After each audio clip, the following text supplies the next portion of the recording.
IPL এর মাঝেই অবসরের ভাবনা বদল কার্তিকের। কেকেআরের প্রাক্তন অধিনায়কের চোখে বিশ্বকাপ। আইপিএল খেলে অবসর নেওয়ার কথা বলেছিলেন। আইপিএল এর মাঝে এসে লক্ষ্য বদলে ফেলেছেন দীনেশ কার্তিক। এখন তার লক্ষ্য আগামী টি-20 বিশ্বকাপে দেশের হয়ে খেলা। তিনি আস্থা রাখছেন জাতীয় দলের কোচ রাহুল দ্রাবিড় এবং প্রধান নির্বাচক অজিত আগারকারের উপর।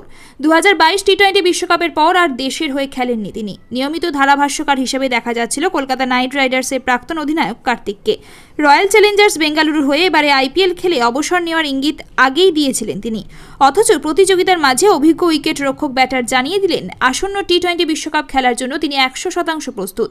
মুম্বাই ইন্ডিয়ান্স ম্যাচে কার্তিকের আগ্রাসী ব্যাটিং দেখে উচ্ছ্বাস প্রকাশ করেছিলেন ভারতীয় দলের অধিনায়ক রোহিত শর্মা। তাকে বলতে শোনা গিয়েছিল, সাব্বাস ডিকে, টি-20 বিশ্বকাপের দল নির্বাচনের সময় ওর কথা তুলতেই হবে। মনে হচ্ছে ওর মাথায় বিশ্বকাপ ঘুরছে।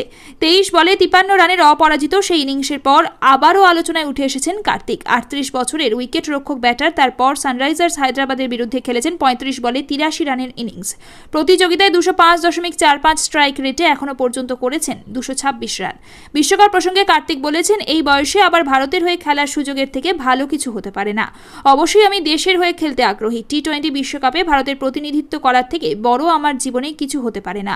কার্তিক জানেন লড়াই কঠিন। ঋষভ পান্থ, লোকেশ রাহুল, সঞ্জু স্যামসন, ঈশান কিশনের মতো ক্রিকেটারদের সঙ্গে লড়াই করতে হবে দলে জায়গা পাওয়ার জন্য।